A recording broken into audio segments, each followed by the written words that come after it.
Aku tercipta olehnya untuk selalu cintai kamu. Beri aku kesempatan untuk bahagiakan dirimu. Kamu tercipta olehnya untuk selalu aku cintai. Genggam erat tangan ini, jangan sampai kau lepaskan.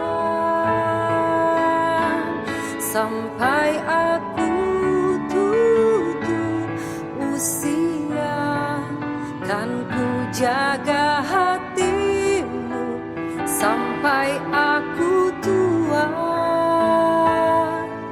Walau keriput di pipimu terlihat, takkan goyahkan cintaku yang begitu kuat.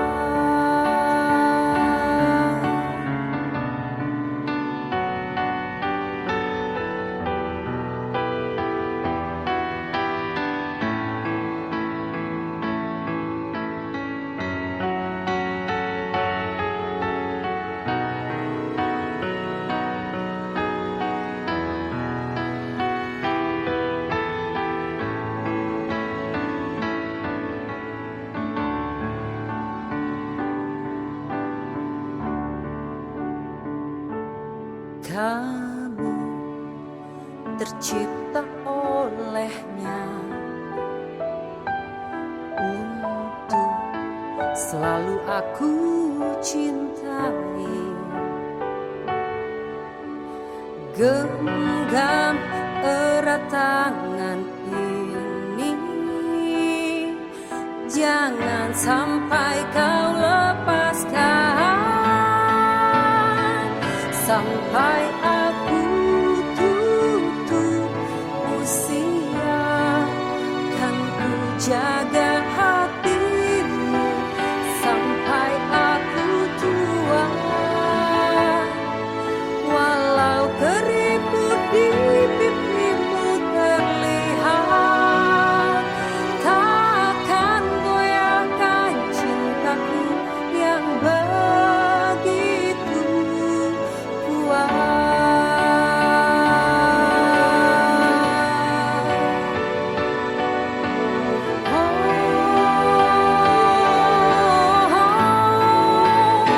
Sampai aku tutup usia, kan ku jaga hatimu sampai aku tua.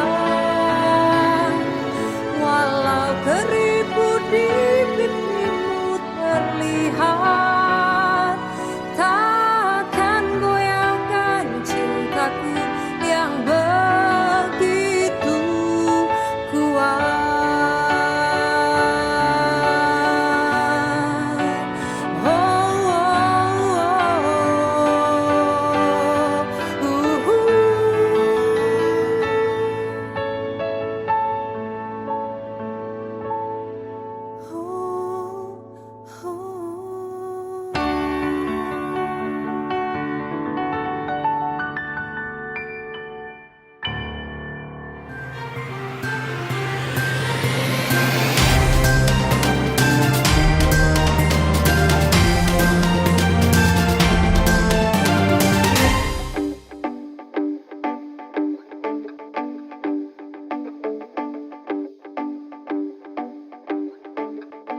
Bertemu lagi dengan episode ini, sudah hadir para narasumber dan pembahas kita.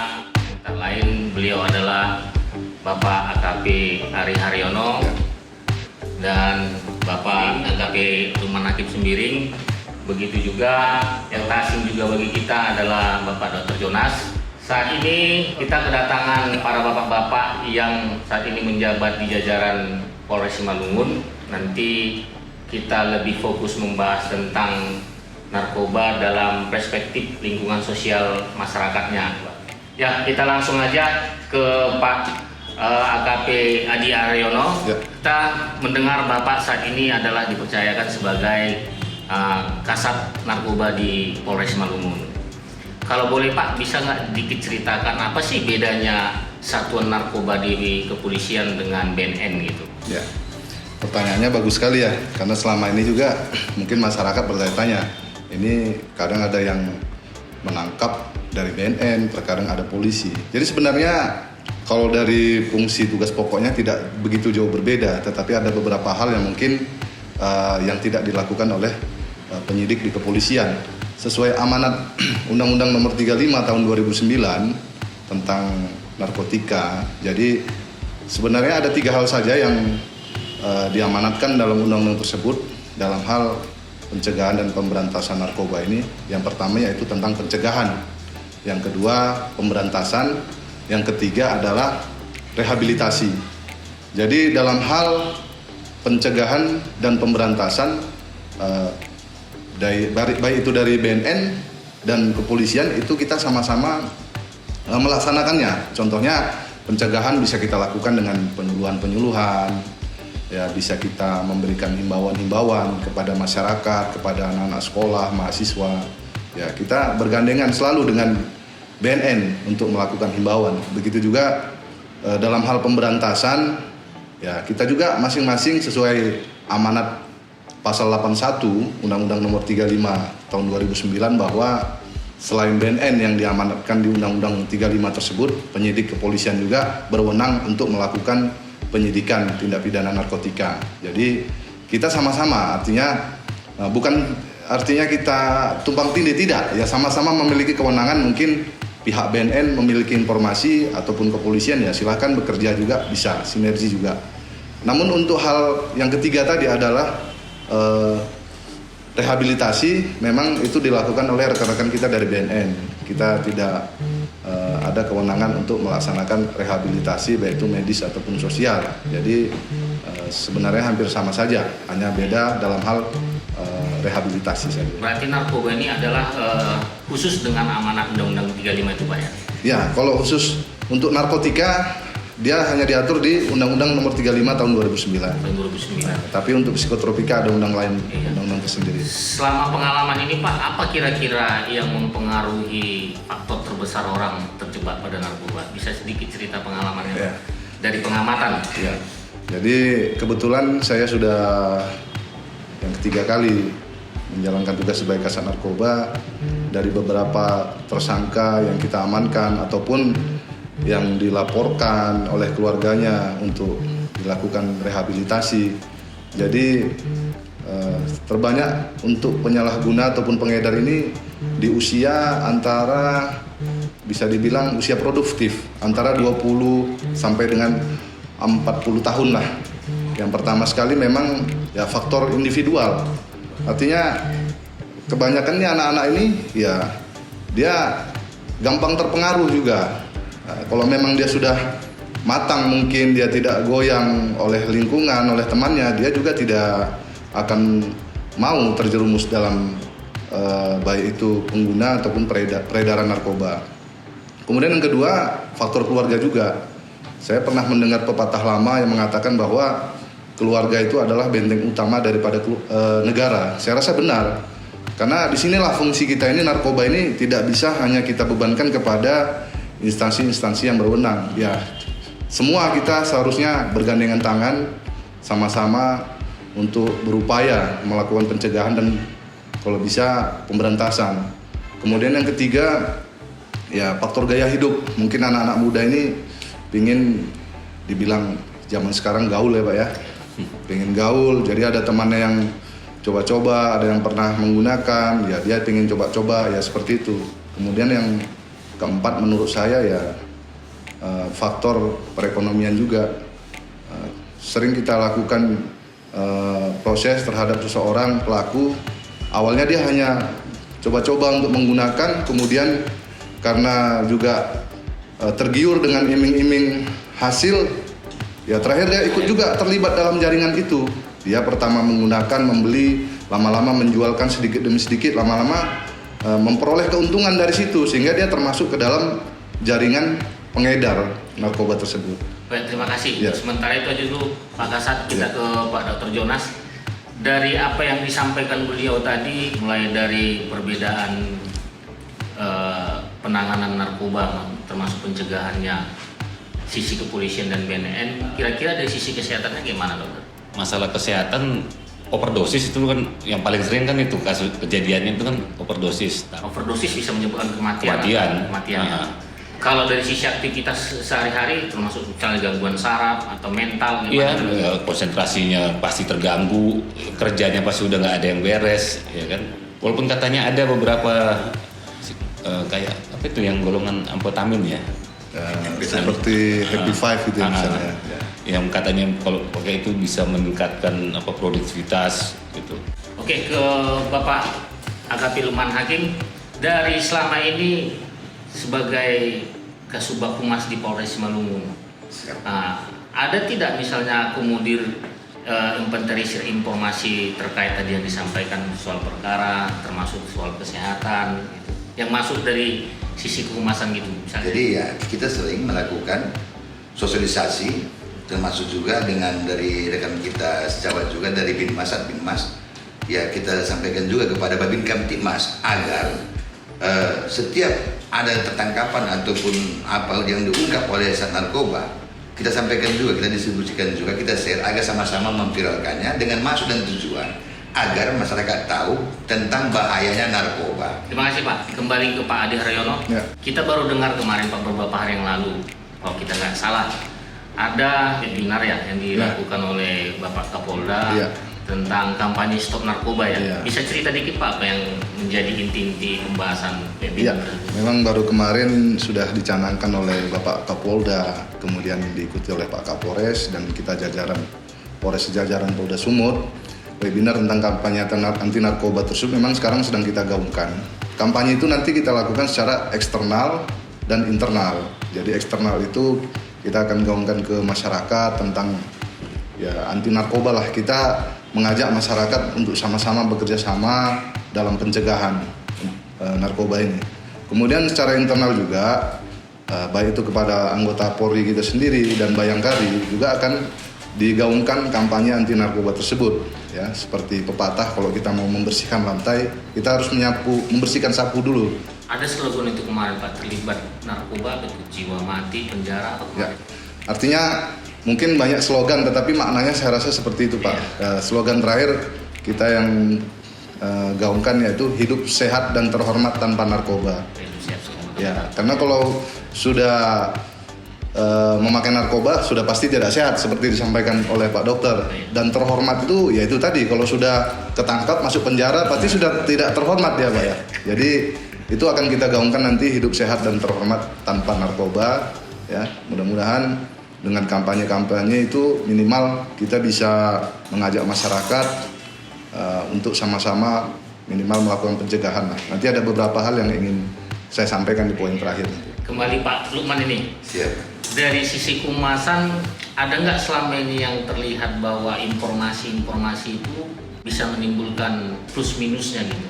Ya, memang ya sama-sama kita maklumi Pak, karena begini, saat kita publis ke media, ya bisa saja memang rekan-rekannya, jaringannya akhirnya bisa mengambil langkah-langkah untuk tiarap, misalnya kita bilang lah sembunyi. Ya tapi dari sisi positifnya Pak yang kita lihat lebih banyak positifnya. Kenapa Pak? Karena kan kaula muda sekarang kan aktif di medsos Pak. Betul. Nah, jadi kita share semua, jadi paling tidak kaula muda itu, dan dengan harapan kita kaula muda yang usia produktif itu bisa mengetahui tentang artinya ini perbuatan yang salah melawan hukum dan berakibat buruk bagi kesehatan. Tapi sebenarnya selama ini yang benar-benar jelas ada partisipasi masyarakat tuh bentuknya gimana tuh Pak Kasat? Ya. Yang memang ya nyata lah selama ini, yang inilah peranan masyarakat Ya. untuk ke narkoba ini. Ada beberapa memang ya masyarakat ini sudah membantu kita Pak. Kita mengucapkan terima kasih. Ya bentuknya seperti memberikan informasi Pak. Contohnya di kampungnya ada orang-orang yang mengedarkan narkoba, mereka mau memberikan informasi walaupun memang rahasia tetap kita jamin kerahasiaan. Karena kan itu kadang ketakutannya kita kan Iya, di situ kan. iya. Kalau kita istilahnya buka Iya. kasih informasi. Selain itu ada lagi yang udah nyata lah dilakukan oleh masyarakat itu selama ini.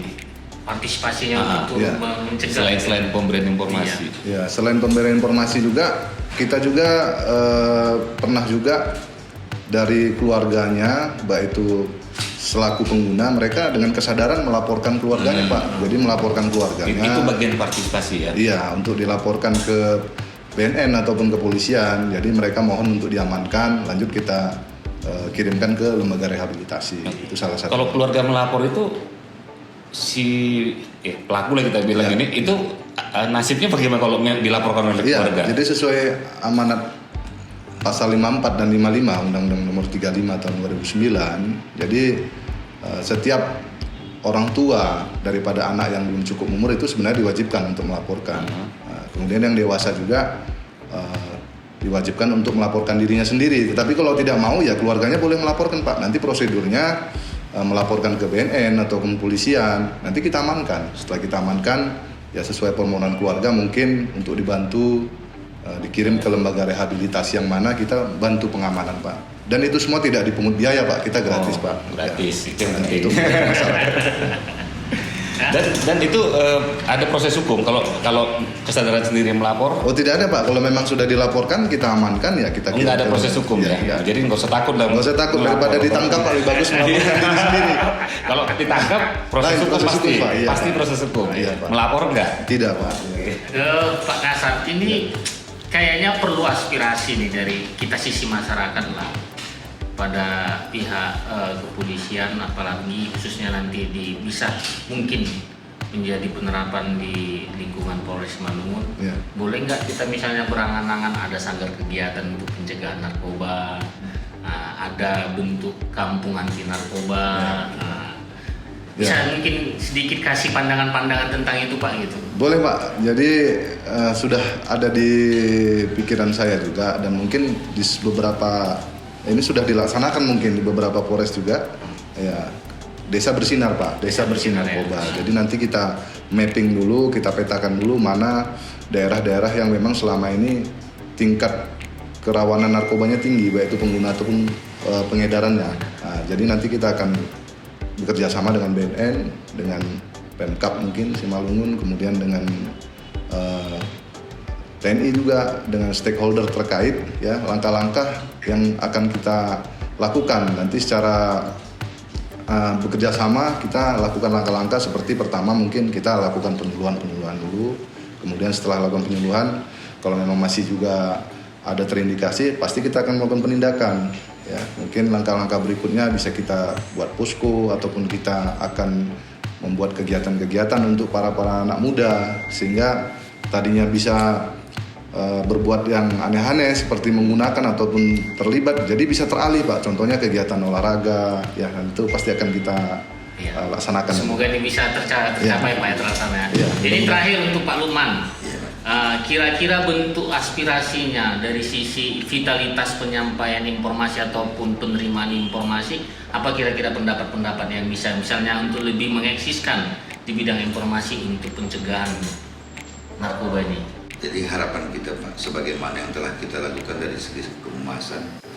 manakala ada temuan narkoba oleh rekan kita dari narkoba, ada tindakan, ya kita menyampaikan, kita distribusikan baik kepada rekan kita Binmas, itu tadi melalui Babin Kamtimas. Babin Kamtimas ini kan langsung ke desa Pak, agar berkoordinasi dengan kepala desa atau kepala nagori untuk mensosialisasikan tentang bahaya narkoba ini Pak. Di samping yang kita buat sendiri melalui media sosial, dan kita harapkan juga pada rekan-rekan mitra kita dari PR mendukung kinerja daripada tugas kepolisian kita Pak, khususnya Simalungun Pak. Udah Pak Kasih Ya, terakhir boleh. tadi ada yang Ya. disampaikan. Terima kasih waktunya yang diberikan kepada kami. Saya selaku Kasat Narkoba Polres Simalungun ya, yang pertama sekali mengajak kepada kita semua, seluruh lapisan masyarakat, kemudian instansi terkait ya, mari kita sama-sama bergandengan tangan untuk melakukan pencegahan dan pemberantasan narkoba ini. Ya, jadi kami mohon bantuannya, minimal informasi saja. Ya, masyarakat jangan sungkan-sungkan untuk memberikan informasi apabila di wilayahnya ada terpantau ada orang-orang yang mengedarkan narkotika. Kemudian yang kedua, apabila tadi ada keluarga mungkin yang terindikasi sebagai pengguna, jangan sungkan-sungkan untuk melaporkan ke kepolisian terdekat ataupun ke BNN.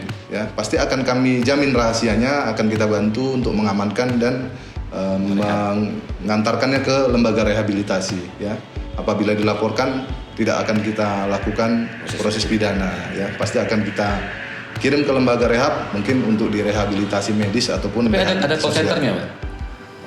Untuk Siantar Simalungun ada? Untuk sementara belum, nanti bisa saja melalui nomor handphone kami bisa kita nanti bagi. bisa kita bagi ya.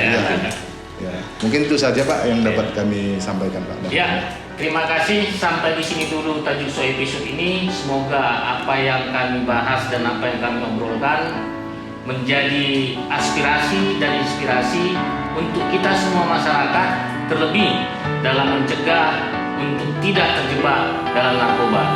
Sampai ketemu kembali. Mantap. Sampai aku tutup usia, kan ku jaga hati.